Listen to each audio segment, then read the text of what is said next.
Welcome into College Football Smothered and Covered. My name is Barrett Salee. I appreciate you checking out the show. Episode 40 of the new version of College Football Smothered and Covered. For those who don't know, this show was initially called SEC Smothered and Covered.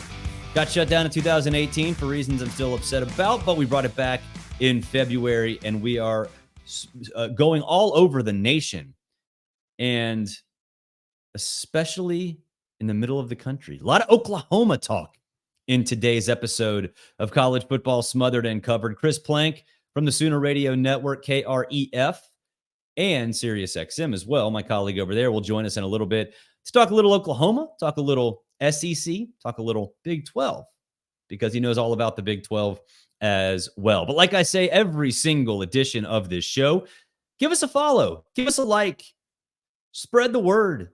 Give us a 5-star review. Give us a 1-star review. I don't really care. I just want to know what you like and what you dislike about this. And like I say, I want to be all of us here at College Football Smothered and Covered want to be part of your college football viewing and listening rotation during this downtime in our lovely and slightly dysfunctional sport.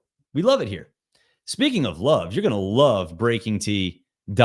We're going to talk a lot of Oklahoma. No, this is not a football shirt. This is a softball shirt, but we know softball is huge in Oklahoma, and you can get this bad boy back-to-back Oklahoma softball shirt at BreakingT. Just go to BreakingT.com/smothered and covered, BreakingT.com/smothered and covered. They have you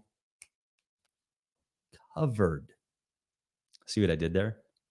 BreakingT, wear the moment. Joined now by a good friend, my colleague at SiriusXM, and all-around good guy, Mr. Chris Plank. You can also hear him on KREF in Oklahoma Sooner Sports Network. You're like me, Chris. You have like 7 different titles now. Yeah, you got to mesh it all together, right, to make sure that it can all fit, and you can do this without having to like Uber or Uber Eat or something. So that's kind of where I am. Right? I'm meshing a bunch of things together so I can do it. But I'm pumped to be on, Barrett. I listen to every podcast. I got to get myself SEC ready. I've been Big 12, Big 8 my whole life. When I was a kid, I was a Big 10 guy.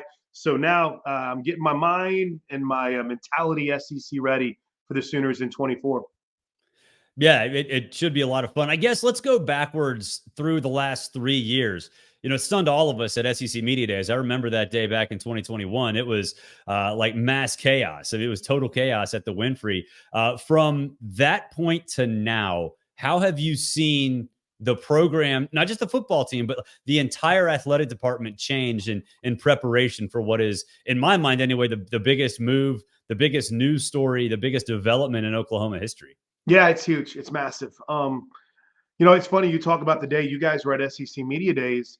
We were breaking ground on Trey Young's facility. So he and his family have opened this, and it's finished now. It's incredible. It's called the Young Family Athletic Center. We call it the YFAC. And so Trey Young was having this groundbreaking. We were all out there. I remember Joe C. being there, and Zach Selman was still at Oklahoma before he went to Mississippi State. And we did our show. It was hot, Barrett. It was outside on the asphalt. We were sweating. And they cut the ribbon, and I got in my car and went home. And as I was driving home, I'm at a stoplight and I look at Twitter, and I'm thinking, what is Brett Zwerman talking about to the SEC? And I'm thinking, great. I just had Joe C. and Zach Selman. I was going to say, he was just there. They were right there. But from that point forward, I think it was the mystery as to when it's going to happen, because Oklahoma and Texas were both steadfast that, hey, we're going to be in the Big 12 through 24, and this isn't going to happen until 25. And despite all the rumors and all around it, I mean, it was steadfast, man. You couldn't get anything out of it, anyone, when we all had a pretty good feeling that it doesn't behoove anyone to stay in their current conference setting for Oklahoma or Texas or the Big 12 even longer. And I think when the Big 12 found the schools that it found, and then when Brett Yormark took over, and I don't want to say the hurt feelings ever subsided, but the Big 12 realized, oh, okay, we're gonna survive. I think it became more amicable. Divorce. Everyone's gonna move. It was a divorce. On. And so for Oklahoma's perspective, it kickstarted the need to upgrade everywhere, I think is a good way to put it. We have a brand new softball stadium, Loves Field. It's the greatest softball stadium in all of college softball. There's upgrades that are going to be started with baseball as soon as this season wraps up. Women's gym and men's gymnastics are getting a new facility. Essentially, golf. There's a new golf facility that's being built. There's improvements to the football stadium, and then at the core of it, um, you know, Lincoln Riley left, and I think Joe Castiglione, with the help of Bob Stoops, had to look inside and say, what do we want to be? How do we want this program built? Because at the crux of it all, listen, I can talk softball and basketball all I want, but this is about football, right? What kind of Yep. program do we want? And, you know, Brent Venables has spent the last 2 years trying to upgrade those areas where they felt like they needed to be better. And that's in the trenches. So it's across the board. You know, it's interesting when Lincoln Riley left, the big thought was Lincoln Riley doesn't want to be in the SEC. And this is something that's frustrated him. And the question was asked to Josie, I'll never forget it. He's like, you know, were you not making the improvements, or was it where you needed to be to make this move? And did Lincoln not feel that way? And Joe C made it very clear. He's like, listen, we all know we all need to get better in order to make this move. So it's been a process. It's been fun to watch. I'm really excited to see. All right, so everything's going to go from having Big 12 logos to SEC logos in July. So I'm intrigued by that. But Barrett, it's been a process of growth, of kind of getting the city involved. You know, there's talk of a new basketball arena within the city of Norman and an entertainment district. Norman realized as a town it has to step up. So it's been an overall realization that things need to step up. And we've seen the athletic department, the university, and the city do its best to get, you know, SEC ready. Before we get to Oklahoma football moving forward, I think there's this sort of mysterious, I guess, unknown with Lincoln Riley and what went down. And I know you and I have talked about it on Sirius XM a bunch, but explain to people in the Southeastern footprint and across the nation, like what's the real feeling, the visceral reaction to Lincoln Riley when he left and now?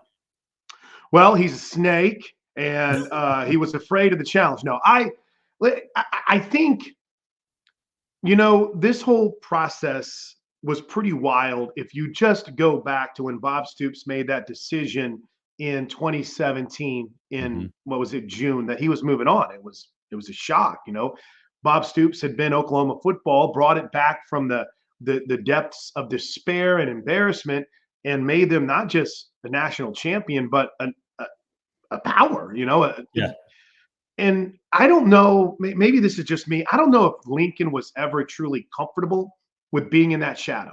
Again, Lincoln can speak for himself. I'm sure he'd tell me I was crazy, but it was almost as if that whole time he was in a rental that he was not responsible for. And I truly believe that when I think LSU and USC were in on this. And I think it wasn't necessarily a lack of belief in OU as much as it was he wanted to do his own thing. And, you know, there's 1,000 rumors. He didn't want to coach in the SEC. He wasn't happy with the amount of resources that were committed to football. He thought that there was too much focus on the negatives. You know, he said many times, his last interview I ever did with him, Barrett, was after the OSU game. And I'll never forget, he dropped a bomb live on our post-game radio show. He did it twice. He's like, this S is hard. This S is hard. And you're like, yeah, well, you get paid a lot of money in order to make sure. That's a rich man's problem, dude. Go figure. Yeah, exactly. So I don't know if he ever felt appreciated. Maybe is a fair way to put it. I think it was always, hey, that's great. You went to the playoffs, but you got your ass kicked. So what are you going to do to get better? And I think it was just a myriad of things. And USC made a Godfather offer, and I think he took it. I don't think it was a spur of the night thing like he tries to make it seem like. Sure. I think he wanted to go to USC and try to do his own thing. You know, Oklahoma got really lucky that Bob Stoops is still around and still involved because, you know, that was a really, really rough stretch. You know, and when Bob Stoops stepped in, literally days after, it calmed the waves. You know, Oklahoma went through a tough year the first year of Brent Venables. They were better last year. They got to be infinitely better next year. But I really think we cannot say enough, Barrett, for those who didn't follow it and those who didn't obviously see it, about the job that Bob Stoops came in and did to really steady the waters. And he reminded everyone, this program is more than Bob Stoops or Lincoln Riley. It's more than one person. And it's really been something that has been embraced now over the last 3 years. There are still hard feelings, dude. There are still hard feelings to this day. But I think with what Brent Venables has done and how Bob Stoops calmed the waters, I think it kind of refocused Oklahoma fans. And I should add, I'm sorry not to go so long on this and filibuster, but it did something to the boosters, right? It inspired the boosters who were like, "You're leaving us for USC." Yeah. And it kind We've got to be better. We've got to do our job. Right. Yeah. And not just in that, hey, it's not like, it's like, bleep you, Lincoln, here's what we were going to do. And you took off. So it really kickstarted something, Barrett, that has been, contagious over the last 3 years now here at Oklahoma. So you mentioned Brent Venables, not very good in year one. And I think that might be sugarcoating it a little bit. And I've always said, hey, look, you put an assistant coach in a Power 5 job for his first job as a head coach, it's hard. You can sit there, and I'm sure Brent Venables did this when he was at Clemson. You can go over every situation that you see. You can go over on film, hey, I would have done this different if I was head coach. It's a lot different when you're actually on that field, when you actually have that headset on. He seemed to figure it out. I mean, look, I don't want to give him a mulligan. I don't want to give anybody a mulligan. He kind of deserved a little bit of a mulligan considering all the stuff that happened. What changed from year one to year two? I think one Captain Obvious question, Barrett, is they got better players. It's kind of wild. And my local radio station, we talk Sooner sports 24/7, 365. So I've gone back and done this. I'm like, I challenge you to go back, but I've done the work for you. If you go back and look at the outgoing transfers from that class for Oklahoma, the first year that Brent Venables came in, Caleb Williams went to USC. Mario Williams went to USC. There was a cornerback named Latrell McCutcheon who's bounced around now a couple of times. He went to USC, but for the most part, guys weren't leaving to go to major programs, especially on the defensive side of the football. And I think it was a magnification of just how far behind Oklahoma had fallen in getting the type of defensive players that you need to A, be a good defensive football team, and B, even think about competing in the SEC. So you had a fairly good core, right? Well, I say a couple good, Danny Stutzman and Billy Bowman, who linebacker and safety, who got better from year one to year two. Danny embraced being Brent Venables' coach on the field. They brought in a good group of recruits, a decent class of transfer portal guys, and there was a better understanding of it. I think it's fair to say that it's funny because they did get better. They went from being, 6-7? They went from being 6-7 to 10-3, but everyone's still mad about 3 losses, right? It's not like the win over Texas is not necessarily forgotten, but it's like, how could we lose to Kansas? Well, Danny Stutzman. The final bedlam. Right. How can you lose the final bedlam? Well, we had 2 bad snaps, which still makes no sense to me, right? And it's just, how do you lose to Arizona? Well, you played a freshman quarterback. And Arizona's pretty good. And Arizona was a good football team. He turned the ball over 6 times. So what got better? I think even though the numbers were not necessarily massively improved, I think they got better in the trenches. I think they got a better understanding of the defense. And here's one thing I've loved, Barrett, and I think you'll enjoy about Brent Venables. He's not so dead set in his ways to where he's unwilling to change. Listen, he's got his culture. And a lot of coaches are. A lot of coaches are. And he's going to have his standard. But when it comes to game management, when it comes to understanding the analytics of it, he's constantly thinking, right? They went out and made a defensive coordinator change this offseason and brought in Zach Alley. I don't know much about Zach Alley except that he's like a Brent Venables right-hand guy, but he's seeing, all right, I got to get better here. I need someone who I can trust defensively to help me out more. And so I think he's never been a head coach before, at all, at any level. And so I think you've seen him learn a lot as a head coach, and game management was a major part of it.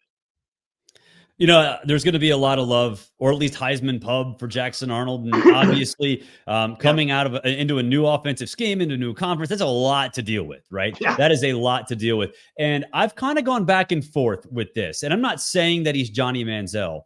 A lot of the similar situation, a lot of characteristics, not personally skill level, but coming to a new conference, a lot of hype, really having the first, no experience for Manziel, very little experience for Jackson. Like, we were all shocked by that. And we were shocked by James Franklin for Missouri when he got to the SEC. So I think there's this idea that, well, it can't happen again, right? Quinn Ewers, a little bit different because he's done it. We've seen him do playoffs, right?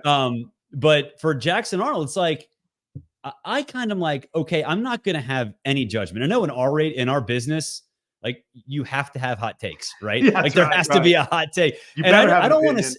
Yeah, and like it's like with the Sacramento A's thing this week. I'm like, yeah, it'd be cool to see him in Sacramento before they go to Las Vegas. Like that's the end of the hot take, right? For Jackson, I'm like kind of the same thing. I'm like, maybe he's going to be good, maybe not. I don't know. We'll see. I don't want to put the cart before the horse, and I know that sucks in our business. But to me, I think it's fair. Am I wrong? No, because I'm with you, and I'm with you with Nico at Tennessee. I know he had a better bowl game, but I want to see it. I think that's going to be a fascinating opener for Oklahoma against Tennessee. Those are two guys that I find to be wildly and intriguing stories heading into it. Now, obviously, I can focus more on Jackson Arnold. What's funny, Barrett, is the hit of spring camp so far, of spring ball, has actually been the true freshman Michael Hawkins. And that's wild because Jackson Arnold was whom everyone was talking about and waiting for this moment. And all of a sudden, here comes this Hawkins kid that can flat out sling it. Hopefully, we don't end up talking much more about Michael Hawkins except to say the future looks bright. With that said, I'm with you. I'm the same way with Jackson Arnold. I don't hold what happened at the Alamo Bowl against him. If you go back and don't go back and watch that game. There's no reason to go back and watch that game. Unless you're an Arizona fan. Zap it from your memery. And even if you're an Arizona fan, you'll just get mad because your coach left. But they had Jalil Farouk had a bad game. Things that a senior receiver is not supposed to do. Dropped the ball, popped up two of them that got picked, had a fumble. So there were weird things that happened in that game. Not excusing, just facts. With that said, I'm not holding that against him. And I think he's got an insane amount of confidence and the kind of, this sounds so corny coming from an almost 50-year-old guy, but swagger whenever it comes to the way that he handles things. So I have a blank slate for him. I'm not coming in saying, you better win the Heisman in year 2. You better be Baker Mayfield. I'm saying, don't turn the ball over, make the smart play, and let's see what can develop here. Oklahoma did a good job, I think, in the offseason addressing their offensive line needs. Bill Bedenbaugh, I think, is one of the best offensive line coaches in football. They hit the portal pretty hard, and he's been big on portal guys. And they might have 5 new starters. I mean, they will have 5 new starters on the offensive line. They brought in Deion Burks out of Purdue, who, when we talk about the hit of camp, that's a guy that's really been solid. Nick Anderson's back. Their tight end room was a disaster last year because of injuries. They've revamped that tight end room. They've got 5 guys they can count on. And we'll see what Gavin Sawchuk becomes at running back if Javante Barnes is healthy enough to contribute, which it looks like he is. They've got a kid named Caleb Hicks who's been a star in spring ball. I bring all it up to say there's weapons there for him. So he doesn't have to go out and do it all himself. But I am so intrigued, Barrett, because I think he's got the kind of mannerisms, I hate to say Baker-esque, but his personality is one of those that I think college football fans in the SEC are going to love and then love to hate. You mentioned Manziel Light. Yeah, kind of like that. He's the kind of dude where if he's on your team and he's playing well, you love him, and the other team hates him. So I'm not ready to judge yet. I think you and I are on the same kind of wavelength here, but I'm just fascinated to see how it plays out for him with Seth Luttrell and Joe John Finley calling the offense now. Coach Luttrell joked before the bowl game. He's like, I don't even remember the last time I called plays. But they have a good relationship. Joe John, I think, is a rising star in the coaching industry. So it's a whole lot of new, but yet a whole lot of excitement to see how it pans out. You mentioned new offense, old offense, and Lebby goes to Mississippi State. This is not necessarily an Oklahoma segment, because I think there's a lot of different tentacles from Oklahoma going to the SEC. Sure. What do you make of that situation now that you've kind of had a sort of crash course, the Cliff's Notes version of what to expect in the SEC? What do you make of the Mississippi State program with the new leadership? So I went last year, Barrett. I traveled with Sooner softball, and we played a series at Starkville. And I took a day. We stayed right off campus, and I just walked around the whole campus. And I walked around the football stadium. Obviously, the baseball stadium is elite, best stadium in all of college baseball. And it was it was really cool to see. Listen, they've got some work to do, I think, on the football stadium, but just to see it, right? And to say, okay, why can't you win here? It's just they've got everything that you need facility-wise. And here's Jeff Lebby, for as much grief as he took from Oklahoma fans, I mean, my man made sure that NIL was a priority, and it was important to him. I'm not saying that he was the reason Oklahoma got good. No, but he made sure it was really important. And I think that's interesting because he had dealt with quarterbacks, right? He was recruiting quarterbacks. Right. And when he's out there in that, it's like, whoa, the money they're talking about. So if I'm a Mississippi State fan, I'm really excited about that because Lebs gets it. He understands that part of it. And then you have Zach Selman, whom they're like lockstep with each other. So if Jeff Lebby wants it and needs it, I think Zach Selman's going to make sure that it happens for him. It's something that I think everyone, and specifically Sooner fans, should really, really pay attention to. And here's why. Everyone always, Joe C is the greatest. And again, I'm speaking big hyperboles here because I'm a big Joe Castiglione believer. I think he's the best athletic director in sports. But there's going to be a time when he retires. And a lot of people have always thought Zach Selman might be that next guy, right? His dad, his uncles were incredible heroes here for Oklahoma football. He got his start here and cut his teeth. And if this goes well, he might build a beast in Mississippi State that he never wants to leave, or, show that he can do it at a place like Oklahoma. If it doesn't go well, then all these future plans, Barrett, are like, oh, okay, maybe he's not that guy. So I'm fascinated to watch it. And I think Jeff Lebby's awesome. I think he's a great dude. And I think he's a good football coach. I think he's smart. I think he understands how to build a team. I think he understands how to build an offense. And he's going to be fun. So from a program perspective, like, I'm not there every day. I can't speak to that. Listen, I hear Brandon Walker tell me they're the greatest, so I just believe you, B. Walker.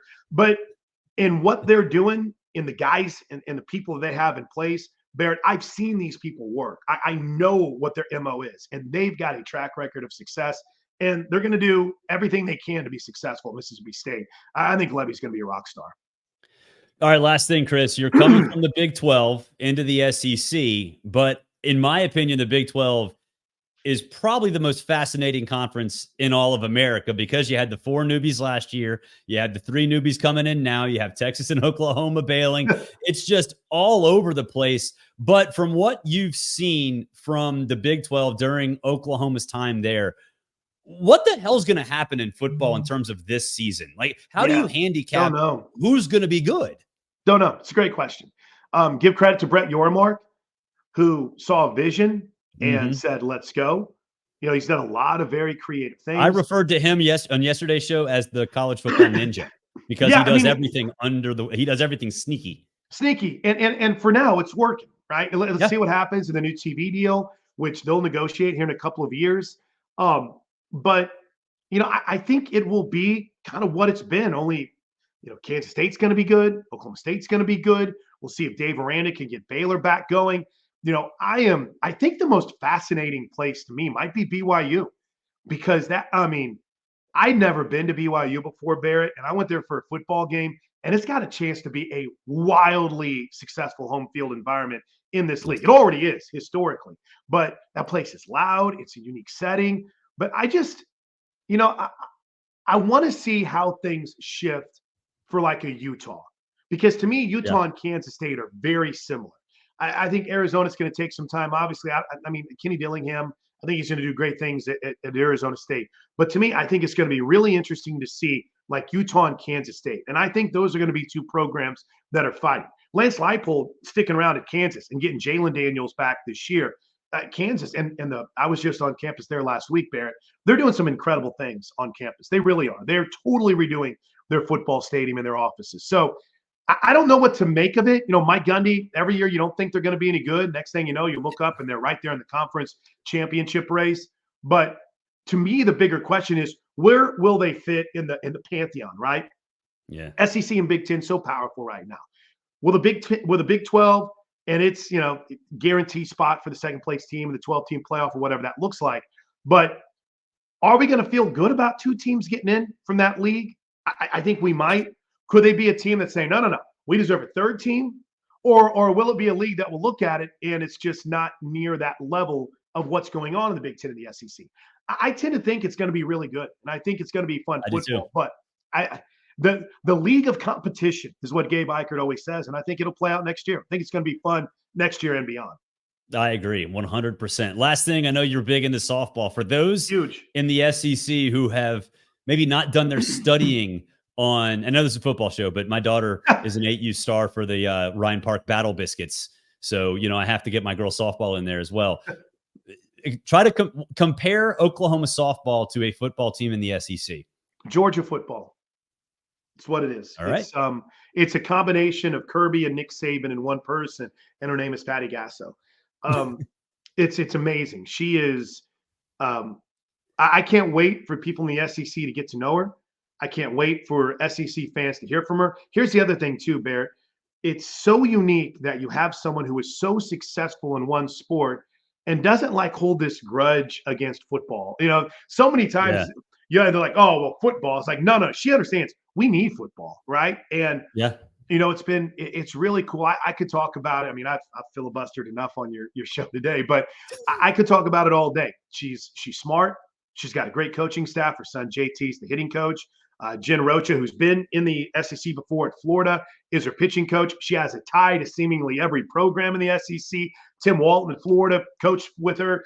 Sam Ricketts of Mississippi State played for her. It's really cool. She is something else. And this team's going to be rebuilding next year, which is wild. They're graduating 10 seniors, 7 of which have been regular starters on this team for 4 years. They're 4 years. That's wild. And so it's going to be a whole new team coming into the SEC next year. But you're going to love Sooner softball. Championship mindset, built on a foundation of faith, and the coolest softball stadium in all of college softball. It's a banger of a program, Matt. Fans are going to love it. Well, I can't wait to play that exhibition against the 8U Ryan Park Battle Biscuits. See who comes out on top. Chris, appreciate you hopping on. Thanks for hopping on. Anytime, Barrett. Keep crushing it, man. I love the show. That'll do it for this edition of College Football Smothered and Covered. I really appreciate you guys checking out the show. Again, give us a like, give us a dislike, 5 stars, 1 stars, whatever. Just tell people about the show. You can subscribe on YouTube, Rumble, Apple, Spotify, all those things. Let's be honest, if you're watching this or you're listening to this, you pretty much know how to do the podcast thing, whether it be audio or video. But please spread the word to your others, your friends, your families, everybody, your pets, I don't care, kids.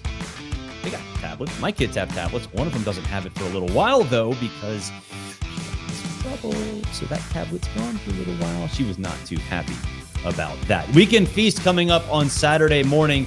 That'll have you covered. It'll have everything from this week, the good segments, the good interviews, everything coming along in tomorrow's and Saturdays, I should say, Weekend Feast. So don't forget to check that out. Enjoy your weekend, everybody. Go Braves.